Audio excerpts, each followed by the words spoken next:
Salve, galerinha do primeiro ano. Acho que é o primeiro G e o primeiro técnico de informática, né? Muito prazer, eu sou o Marcão, seu professor de história.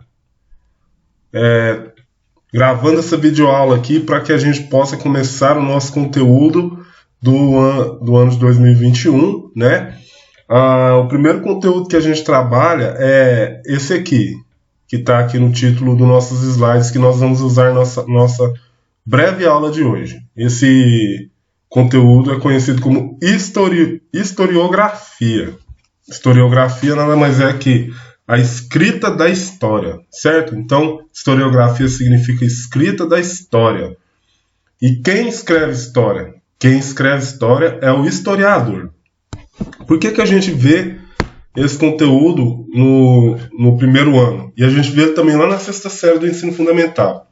Bom, para a gente sacar qual que é a importância de se estudar história, né? Porque às vezes a gente pensa que estudar história é uma coisa que não tem nada a ver, porque história só tem conteúdos que são relacionados a coisas que aconteceram há milhares de anos atrás, há centenas de anos atrás, né? E que não tem nada a ver com a gente, não tem nenhum tipo de relação com a nossa vida. Se você tá nessa vibe, cara, você tá muito errado, você tá muito doido, porque não tem nada a ver. História é algo que tem relacionamento com você, sim, senhor. Por exemplo, em 1789 teve a Revolução Francesa na França. Isso foi em 1789. Faz as contas aí. 100, 110, 120, 150... Nem sei quantas elas tem mais, porque eu sou péssimo em matemática e filosofia. Tá? Eu sou mais ou menos em história. Então, em 1789 aconteceu a Revolução Francesa, mano.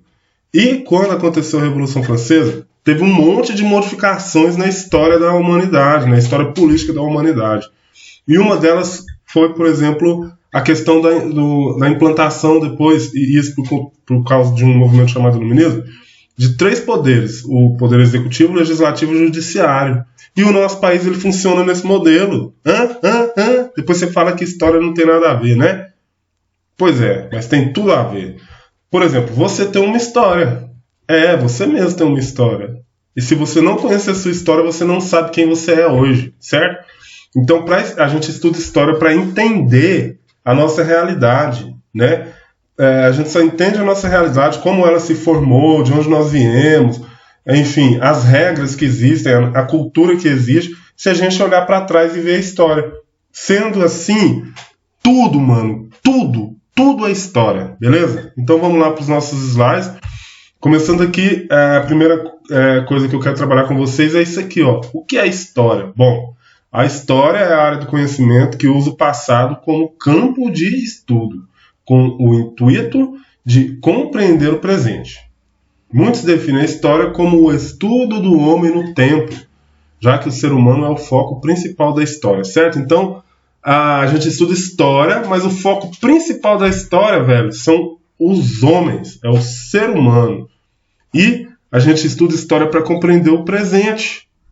Mas muito mais do que para compreender o presente. É para que a gente não repita os mesmos erros pitorescos e horrorosos que nós cometemos no passado, como, por exemplo, as guerras, as perseguições, e por aí vai. O profissional responsável pela construção e produção desse conhecimento é o historiador. Vamos para o próximo. As fontes históricas. Para se você escrever história, é necessário que você tenha documentos, porque senão vai entrar no conto da carochinha, só blá blá blá, só caô, só fake news, certo? Então o historiador, para ele provar que aquilo que ele está falando é verdade, ele precisa de documentos. E esses documentos também são conhecidos como fontes históricas. E elas podem ser materiais, né? Tudo aquilo que eu posso tocar, né, materialmente, e que fornecem informações para análise, como, por exemplo, objetos, esculturas, pinturas, fotografias, documentos escritos, livros, móveis e roupas. Aqui a gente vê o livro As Origens da Espécie. Essa aqui é a Vênus de... Esqueci o nome da cidade, é um nome bem complicado, bem antigão. Aqui a RG do Seu Madruga, uma fotografia e a camiseta do time que está falando que vai ser campeão esse ano, né? O Inter. Será que vai, mano? As fontes históricas imateriais são aquelas que a gente não pode tocar. Por exemplo, uma música, ela é imaterial, mas ela pode ser uma fonte histórica, uma música antiga. Por exemplo, o hino do Grêmio aqui, ó. O melhor time do mundo, o Grêmio de Futebol Porto-Alegrense. Olha o hino dele aqui, ó.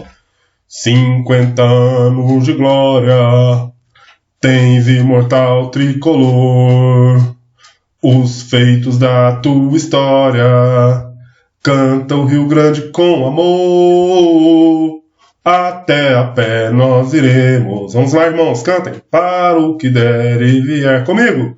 Mas o certo é que nós estaremos com o Grêmio onde o Grêmio estiver. Tem que respeitar. Então, as fontes imateriais, aquelas que a gente não pode tocar, mas que a gente vive, que faz muito parte da cultura, também são documentos históricos, né? Aqui tem alguns deles, como você pode ver aí no slide.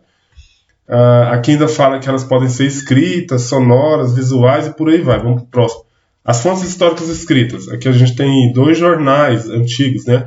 Mas você pode usar como fonte histórica escrita uma carta, um documento de data de um RG, um CPF, um documento de compra e venda bem antigão, uma carta de alforria quando libertaram um escravo, um livro, e por aí vai. Tudo que é escrito torna-se fonte histórica, né? Uma revista, aqui em casa eu tenho um monte, mano. Eu tenho revista de 1940. Depois eu posso te mostrar. Mas isso só quando a gente tiver aula presencial de novo. E as não escritas. Olha lá, por exemplo, você tem uma pintura, né? Ali no canto você tem a Mona Lisa, um vaso aqui, fotografia, né? Uma escultura, aqui um aparelho de tomar café, um filme, uma música, né? Tudo isso é fonte histórica não escrita. Então o historiador usa essas coisas como documentos para provar que aquilo que ele está falando é realidade, né? Por exemplo, esse jornal aqui, ele comprova que os norte-americanos pisaram na Lua em 1969. Talvez você seja daqueles caras terraplanistas que não acreditam que um homem foi na Lua, né? Eu acho que você é, mano. Será que é?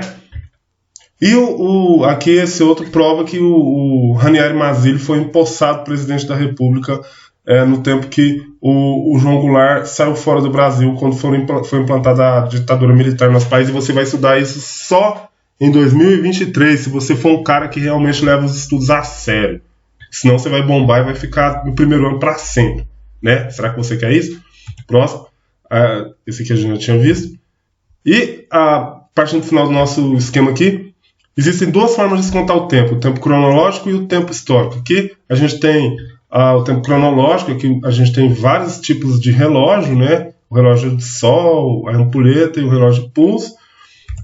Aqui a gente tem as unidades de medir o tempo, né? Minuto, um minuto é a união, o ajuntamento de 60 segundos, uma hora é o ajuntamento de 60 minutos, um dia dá 24 horas, uma semana 7 dias, um mês 30 dias, um ano 12 meses, que representa 365 dias, uma década 10 anos, um século 100 anos e um milênio 1000 anos. Você que é do primeiro ano já sabe muito bem disso, né? Ou será que não?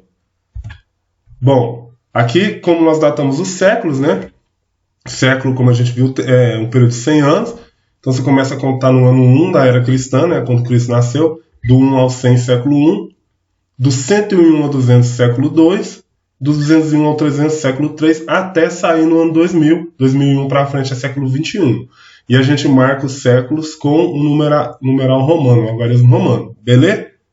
Você tá fera nisso, né? Se não tiver, pode me perguntar que eu vou te ajudar a entender isso. A contagem do tempo, ela é um calendário gregoriano, ela tem como a marca inicial, um marco inicial, o nascimento de Cristo, certo? Por isso que a gente começa aqui, voltando aqui, ó, do ano 1 ao ano 100. Aqui o ano 1 significa o nascimento de Cristo. Daqui a pouco a gente vai tentar entender isso na linha do tempo. Bom, a contagem do tempo. Essa contagem do tempo aqui foi inventada pelos historiadores franceses da Escola de Análise no século XX, ali por volta de 1930, alguma coisa. Bom, eles dividiram a história em 5 períodos. A pré-história, né? que é o período que vai até a invenção da escrita, a Antiguidade, que começa com a invenção da escrita, né, até a queda do Império Romano do Ocidente, a Idade Média, que vai das invasões bárbaras até a conquista de Constantinopla, a Idade Moderna, que vai da conquista ou queda de Constantinopla até a Revolução Francesa, que eu falei sobre isso lá no início do vídeo, você lembra disso, né? E, por fim, a Idade Contemporânea, que vai de 1779 até hoje, nesse exato momento onde eu estou aqui, e nesse exato momento, quando você vai assistir esse vídeo, seja de manhã, de tarde, de noite, de madrugada, ou sei lá, em outra era, em outra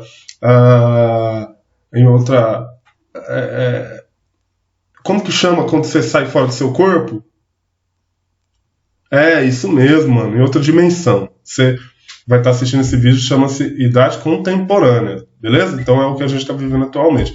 E finalmente a linha do tempo, que foi uma parada criada também pelos historiadores para poder a gente entender melhor toda essa dinâmica aqui do slide anterior, certo?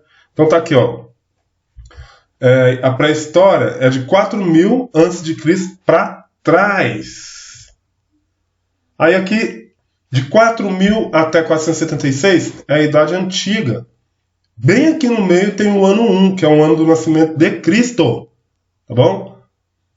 De 476 a 1453 é a Idade Média. De 1453 até 1789 é a Idade Moderna.